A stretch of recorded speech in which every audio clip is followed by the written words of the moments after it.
Family, lean in for a moment. We meet people every single day, at work, at the coffee shop, even at family gatherings.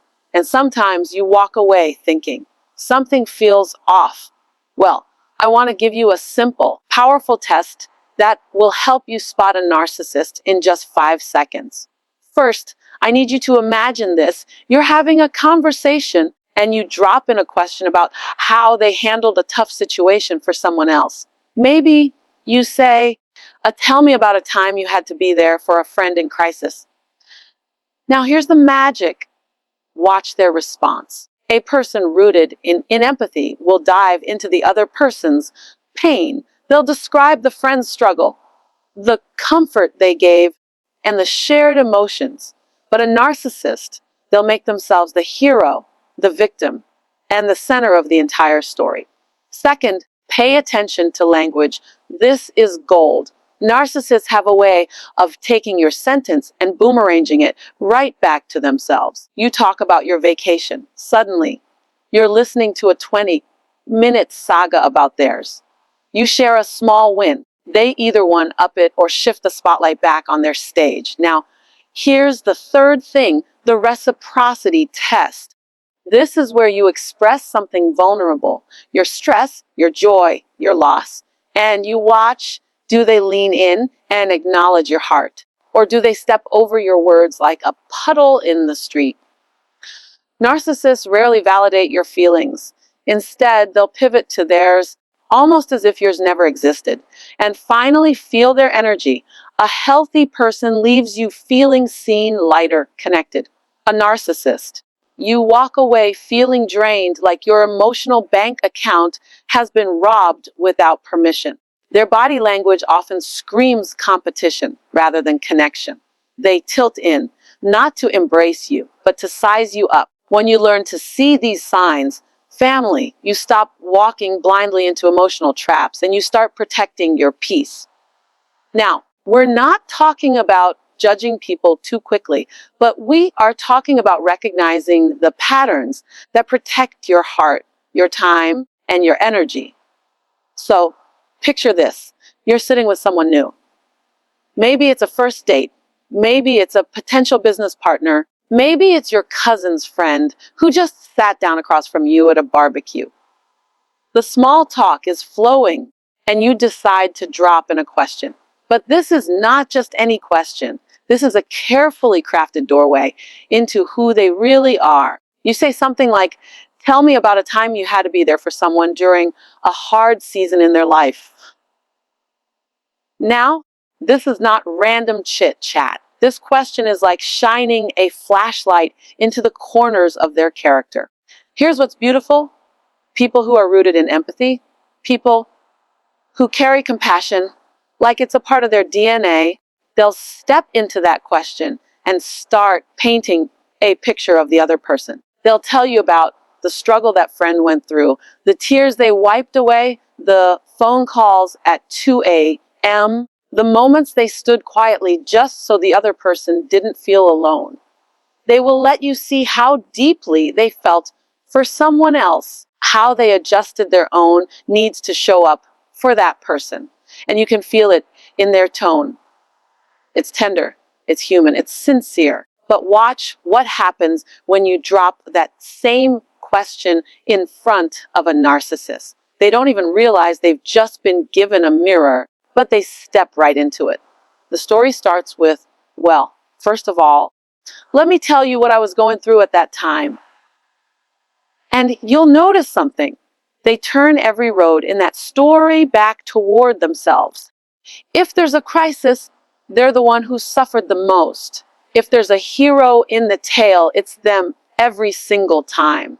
And listen closely. When they describe the other person, it's not about that person's pain.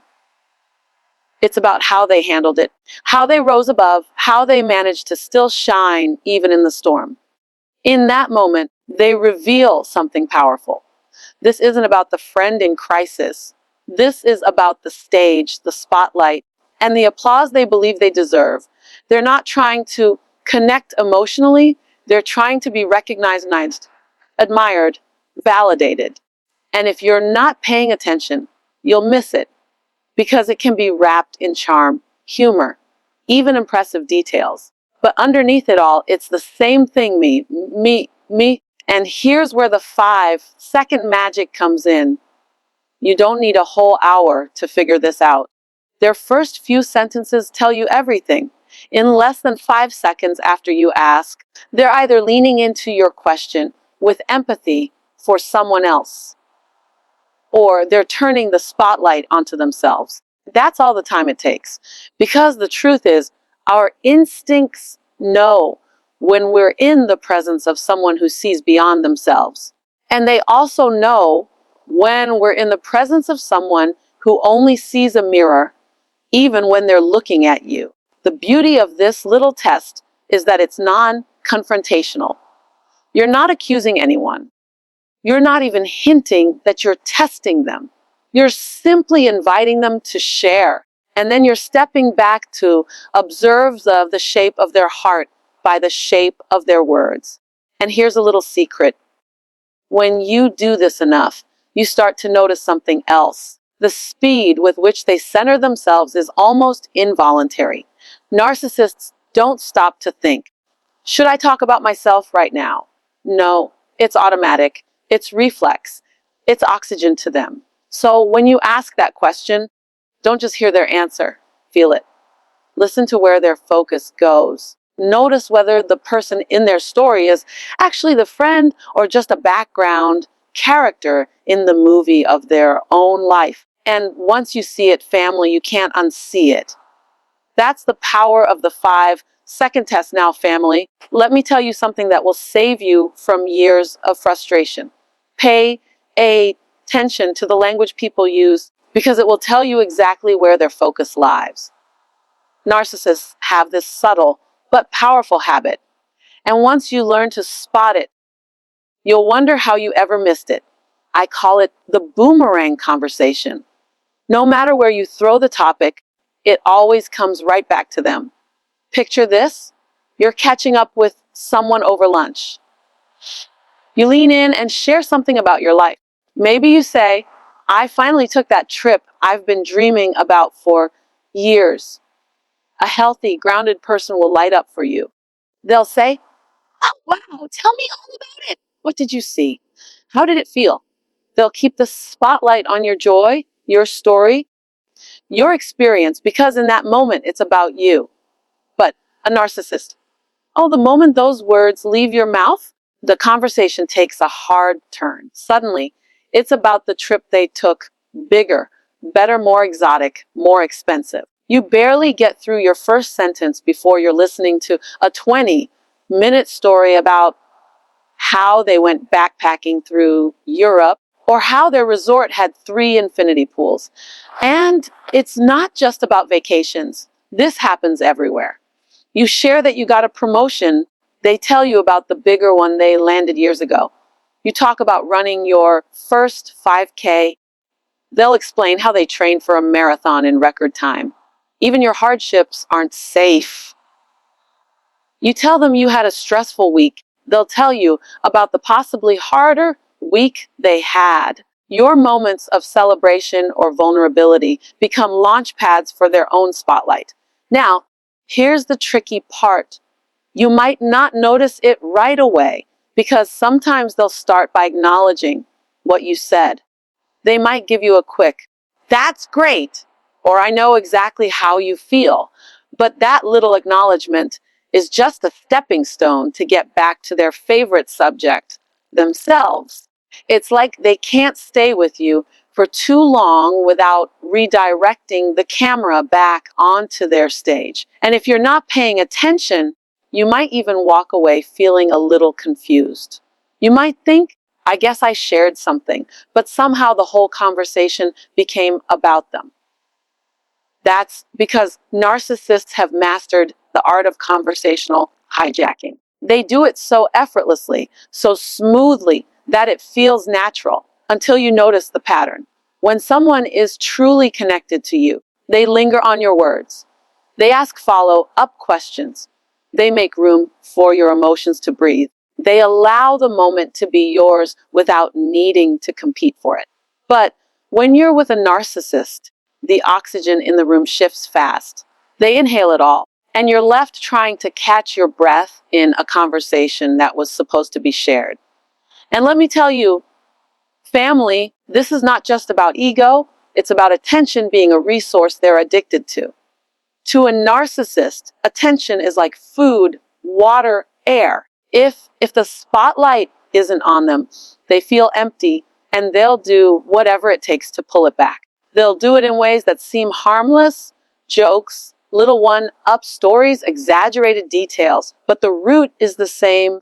They need to be the center of the universe in every room they enter. So here's what I want you to do.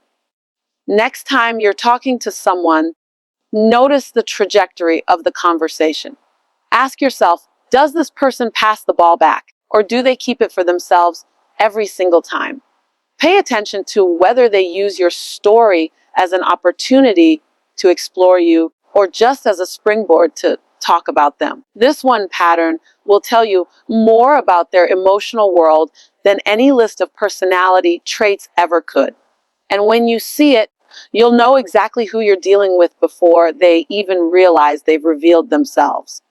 I want you to understand something about connection. Real connection is a two-way street. It's not just about words, it's about emotional exchange. And one of the quickest ways to see who you're dealing with is to check for reciprocity. That's the emotional give and take. That's the willingness to hold space for your feelings just like you would for theirs. And I promise you, a narcissist will fail this test almost every single time. Imagine this. You decide to open up to someone, not with small talk, but with something real. Maybe you share that you've been feeling a little overwhelmed at work, or you've been worried about a loved one. You're not asking for solutions, you're just letting someone in. Now, a healthy person, someone rooted in empathy, will pause. You'll see it in their eyes. They'll lean forward. They'll say, wow, that sounds like a lot. How are you holding up? They'll give you that moment to unpack what you're feeling. They'll make it clear they're standing in that emotional space with you, not rushing you out of it. But a narcissist, watch what happens. They may skip right past your feelings as if you just mentioned the weather. You tell them you're stressed, and without missing a beat, they tell you about the mountain of work they have. You share that you lost someone you love, and they respond with their own loss story, often bigger, heavier, more dramatic, until the focus shifts entirely. You started with your heart on the table, but suddenly, you're sitting there comforting them. Sometimes, they won't even bother to disguise it. They might just change the subject entirely, as if what you said didn't matter at all. And that, family, is a sign. Because when someone truly cares, they don't leapfrog over your emotions. They sit in them with you. They acknowledge them. They reflect them back so you know you're not invisible in that moment. And here's the subtle but dangerous part. When this happens repeatedly, you start to shrink in the relationship without realizing it. You start sharing less and less because you learn, maybe not consciously, but deep down, that your feelings don't have a place there. You've been trained, without a word, that the emotional space always belongs to them. Now, don't get me wrong, everyone has moments where they get distracted or turn a conversation back to themselves. That's human. But with a narcissist, it's not a moment, it's a pattern. And patterns tell you the truth that words often hide. Think about the last time you felt truly heard. Didn't it feel like a warm blanket on a cold night? You felt seen, validated, understood. Now, think about the last time you tried to open up and felt like your words just fell into a void. That's the absence of reciprocity. That's the absence of emotional safety. When you do this reciprocity check, you're not just looking for politeness. You're looking for someone's willingness to value your inner world as much as they value their own. And a narcissist's inner compass points in only one direction, back to themselves. They don't step into your emotional shoes because they're too busy polishing their own. So here's what I want you to remember. The next time you share a piece of yourself, don't just listen to the words that come back. Pay attention to where the attention goes. Do they pause and make space for you, or do they pull you out of your own moment and place you in theirs? That one observation will tell you whether you're in the presence of someone who's capable of real connection, or someone who only visits your emotional world when it benefits them. And once you can see that, you won't waste your time mistaking attention for care ever again. I want you to understand, energy doesn't lie. People can dress it up in nice words, they can wrap it in polite smiles, but the energy they carry will always tell you the truth. And one of the most powerful ways to spot a narcissist is to pay attention to how you feel after being around them. Not during the first few minutes when charm is at its peak, but when you walk away. Because some people fill your cup and others poke holes in it while smiling at you. Think about this. You've had those conversations where you leave feeling lighter, even if you came in heavy. The person didn't fix your problems, but they were present. They were warm. They celebrated with you when you were up, and they held you steady when you were down. That's the mark of healthy energy exchange. You both walk away richer than you came in. Now, contrast that with time spent with a narcissist. You might not even notice it in the moment because they can be magnetic. They might be funny, confident, engaging. But when you step away, there's a heaviness. You feel a little depleted, like you gave more than you got. And if you look closer, you'll realize why. Everything in the interaction was about competing, not connecting. Even in subtle ways, they make it a contest. You talk about feeling proud of something, they raise the stakes with something bigger they did. You share a difficult moment, they measure it against one they claim was worse. And while they're doing this, they're scanning not to understand you, but to assess whether they're still winning. Winning what? The invisible game of being the most interesting, the most accomplished, the most important person in the room. And here's what's tricky. Sometimes they don't do it with words. It's in the body language. You mention an achievement, and instead of smiling in celebration, their expression tightens for just a second. You share a struggle, and instead of leaning in, they shift posture, cross their arms, or glance away. These micro moments are the giveaways. The warmth you expect isn't there because genuine connection isn't their goal. Positioning is. Over time, this energy dynamic starts to affect you in deeper ways than you realize. You start anticipating that they'll one-up you, so you share less. You avoid certain topics because you know they'll turn it into a competition. You even begin to shrink yourself in their presence just to avoid the drain.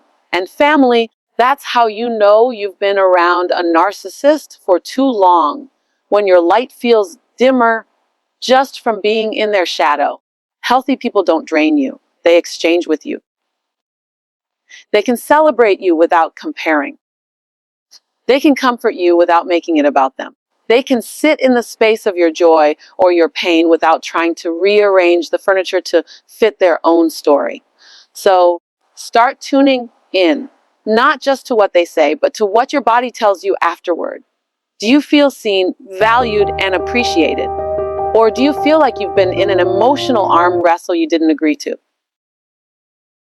Do you feel filled up? Or do you feel like you've been feeding someone else's ego the whole time? That difference will tell you everything. Energy is honest, and if you train yourself to listen to it, you'll never again have to wonder whether you're in the presence of someone who genuinely connects or someone who's just competing for your emotional oxygen. Because the truth is, when you're around the right people, you won't feel like you're in a race. You'll feel like you're at home. We've walked through a journey together today. we've talked about the 5-second test, the boomerang language, the reciprocity check, and the energy that never lies. And if you've been leaning in and listening with your heart, you already know this isn't just about spotting a narcissist. It's about protecting your peace, your heart, your spirit. It's about learning how to see the truth sooner so you don't pay the price later. The world is filled with all kinds of people. Some who will lift you higher than you thought you could go, and others who will quietly pull you into their orbit until you can't even recognize your own reflection. And the difference between them isn't always obvious at first. Narcissists can wear charm like a custom suit. They can smile while draining you. They can sound like they care while every word they speak circles back to themselves. That's why these tools matter. The 5-second test isn't just a trick, it's a mirror. When you ask about someone else's pain, a narcissist can't help but make it their stage. The boomerang language isn't just conversation. It's a pattern that reveals whether they can hold space for you or whether every road leads back to them. The reciprocity check shows you if they can meet you heart to heart or if they'll step over your emotions without a glance. And the energy scan, oh, that's the soul's truth detector. It doesn't care about charm or cleverness. It tells you how you feel after the interaction, and feelings don't lie. Now, here's what I want you to remember. You are the gatekeeper of your own life. Every conversation, every relationship, every exchange is either adding to your well-being or withdrawing from it. And while you can't control how someone else shows up, you can absolutely control how close they get to your inner circle. These tools give you the power to make that choice with clarity. You don't have to confront, accuse, or diagnose. This isn't about labeling people. It's about recognizing patterns. It's about seeing with open eyes who has the capacity to walk beside you without making everything about themselves. Because when you can see it early, you can adjust early. And when you adjust early, you save yourself from years of confusion, exhaustion, and emotional debt. Family, you deserve to be in spaces where your voice is heard without interruption, where your joy is celebrated without competition, where your pain is met with compassion instead of a monologue. You deserve relationships that don't just take from you, but pour back into you. And when you use these tools, when you trust what you see, what you hear, and most importantly, what you feel, you'll find that you attract more of those relationships and you release the ones that never truly saw you in the first place. So as you move forward, carry this awareness with you like armor. Listen to the words, watch the patterns, feel the energy, and know that the moment you spot the truth, you have the power to decide how much of yourself you give away. That family is how you protect your light and keep your heart safe in a world that sometimes forgets how precious those things really are.